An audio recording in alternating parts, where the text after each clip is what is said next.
வணக்கம். இந்தியாவின் பொருளாதார வரைபடத்துல தமிழ்நாட்டுக்குன்னு ஒரு தனி இடம் இருக்கு.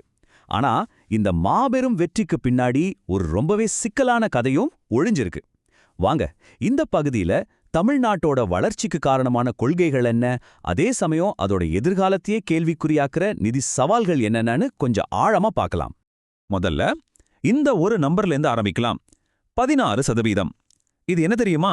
2024-25 வருஷத்துல தமிழ்நாட்டோட கணிக்கப்பட்ட ஜிஎஸ்டிபி வளர்ச்சி. இந்தியாவோட பெரிய மாநிலங்கள்ல இதுதான் டாப். இந்த அபாரமான வளர்ச்சிங்கிறது சும்மா தற்செயலா நடந்ததில்ல. இதுக்கு பின்னாடி ஒரு குறிப்பிட்ட வளர்ச்சி மாடல் இருக்கு. அதை பத்தி தான் நாம இப்ப பார்க்க போறோம். நம்ம எதை பத்திலாம் பார்க்க போறோம்னா, முதல்ல தமிழ்நாட்டோட பொருளாதார வலிமை, அப்புறம் அதுக்கு காரணமான திராவிட மாடல் பத்தி ஆழமா தெரிஞ்சுக்குவோம்.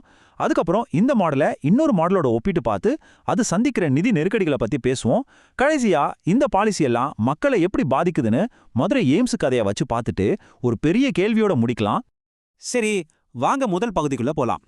தமிழ்நாடு ஏன் ஒரு எக்கனாமிக் பவர் ஹவுஸ்னு சொல்றாங்க? இந்த நம்பர்ஸை பார்த்தாலே உங்களுக்கு புரியும். பாருங்க, நாட்டோட மொத்த மக்கள் தொகையில வெறும் 6%, நிலப்பரப்புல வெறும் 4% தான் தமிழ்நாடு. ஆனா பொருளாதார பங்களிப்பு மட்டும் கிட்டத்தட்ட 10%. இதோட அர்த்தம் என்னன்னா, தன்னோட அளவை விட ரொம்பவே அதிகமா தமிழ்நாடு உற்பத்தி பண்ணுது. இது ஒரு திறமையான பொருளாதாரத்தோட அடையாளம். பொருளாதார அளவுல பாத்தீங்கன்னா தமிழ்நாடு ஒரு உண்மையான ஜெயண்ட். கிட்டத்தட்ட 31 லட்சம் கோடி ரூபாய் ஜிஎஸ்டிபியோட உத்தரப்பிரதேசம், கர்நாடகா மாதிரி பல பெரிய மாநிலங்களையே பின்னுக்கு தள்ளியிருக்கு. இது வெறும் புள்ளியவரம் இல்லைங்க. நம்ம நாட்டோட பொருளாதார இயந்திரத்துல தமிழ்நாடு ஒரு முக்கியமான இன்ஜின் அப்படிங்கிறதுக்கான ஆதாரம். இந்த ஒட்டுமொத்த வளர்ச்சி வெறும் நம்பர்ஸ்ல மட்டும் நிக்கல, அது மக்களோட வாழ்க்கையிலையும் பிரதிபலிக்குது. தமிழ்நாட்டோட தனிநபர் வருமானம் தேசிய சராசரியை விட 60% அதிகம். அப்படின்னா என்ன அர்த்தம்? இங்க இருக்கிற மக்களோட வாங்கும் சக்தியும் வாழ்க்கை தரமும் கணிசமா உயர்ந்திருக்கு. இதுதான் ஒரு மாநிலத்தோட உண்மையான பரவலான வளர்ச்சி. இந்த அபாரமான வளர்ச்சிக்கு பின்னாடி ஒரு தனித்துவமான தத்துவம் இருக்கு. அதுதான் திராவிட மாடல். வாங்க, அது என்னன்னு கொஞ்சம் விரிவா பார்க்கலாம். இந்த மாடலோட இதயமே இந்த வார்த்தைகள்ல தான் இருக்கு. அதாவது வெல்ஃபேர் ஸ்கீம்ஸுங்கிறது சும்மா கொடுக்கற இலவசம் இல்ல, அது பொருளாதாரத்தையே வேகமா ஓட வைக்கிற ஊக்கிகள். ஒரு செலவை முதலீடா பார்க்குற ஒரு முழுமையான பொருளாதார தத்துவத்தை இந்த ஒரு வரியே விளக்கிடுது. அப்போ சிம்பிளா சொன்னா திராவிட மாடல்னா என்ன? இது வெறும் தொழிற்சாலைகள், பெரிய பில்டிங், ரோடுன்னு மட்டும் இல்லாம மக்களோட கல்வி, சுகாதாரம்னு அவங்க மேல முதலீடு செய்யுது. இதனால என்ன ஆகுதுன்னா, வளர்ச்சி ஒரு சில பணக்காரங்க கிட்ட மட்டும் போகாம சமூகத்துல எல்லாருக்கும் போய் சேருது. இந்த தத்துவத்தோட வெற்றிக்கு இந்த நம்பர்ஸே சாட்சி. எழுத்தறிவு விகிதத்துல இருந்து ஆயுட்கால வரைக்கும் பாருங்க, பல முக்கியமான சமூக குறியீடுகள்ல தமிழ்நாடு இந்தியாவுக்கே வழிகாட்டுது. இது ஏதோ தற்செயலா நடந்ததில்ல, பல வருஷங்களா மனிதவளம் மேல செஞ்ச முதலீட்டோட நேரடி விளைவுது. இந்த திராவிட மாடல் அணுகுமுறையை இன்னும் நல்லா புரிஞ்சுக்க இதை இன்னொரு முக்கியமான வளர்ச்சி மாடலோட ஒப்பிட்டு பார்க்கறது ரொம்ப அவசியம். வாங்க, திராவிட மாடலுக்கும் குஜராத் மாடலுக்கும் என்ன வித்தியாசம்னு ஆதாரங்கள்ல இருக்கிற டேட்டா அடிப்படையில நடுநிலையா ஒரு பார்வை பார்க்கலாம். ரெண்டு மாடல்களுக்கும் நடுவுல ஒரு அடிப்படை தத்துவ வித்தியாசமே இருக்கு. ஒன்னு மக்களை சென்டரா வச்சு அவங்களோட திறனை வளர்க்கறது மூலமா பொருளாதாரத்தை வளர்க்குது.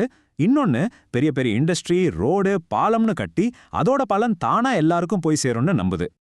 இந்த ரெண்டு பாதைகளும் ரெண்டு விதமான முடிவுகளை கொடுத்திருக்குன்னு ஆதாரங்கள் சொல்லுது. தமிழ்நாட்டுல வளர்ச்சி பரவலாகி வறுமை ரொம்பவே குறைஞ்சிருக்கு.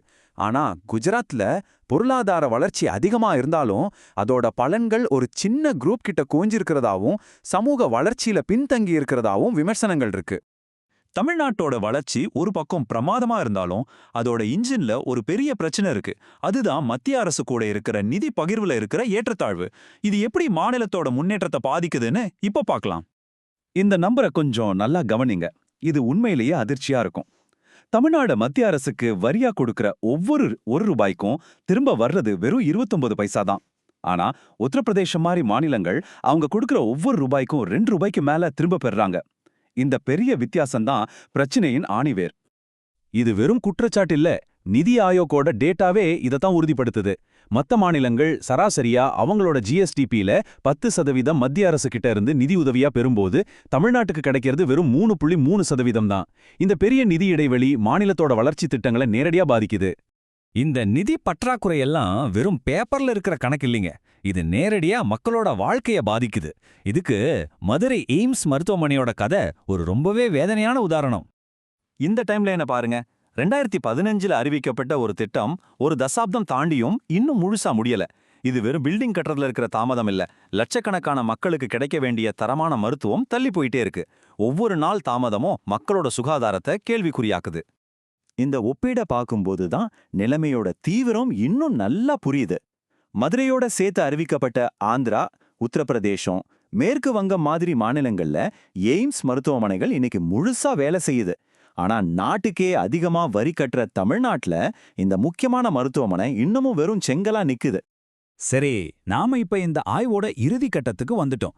இதுவரைக்கும் நாம பார்த்த விஷயங்களை எல்லாம் ஒன்னா சேர்த்து ஒரு பெரிய சித்திரமா பார்க்கலாம். அப்போ மொத்தத்துல நாம என்ன புரிஞ்சுக்கிட்டோம்? தமிழ்நாடு தன்னோட தனித்துவமான மனிதவள மேம்பாட்டு மாடல் மூலமா ஒரு பொருளாதார சக்தியா வளர்ந்திருக்கு.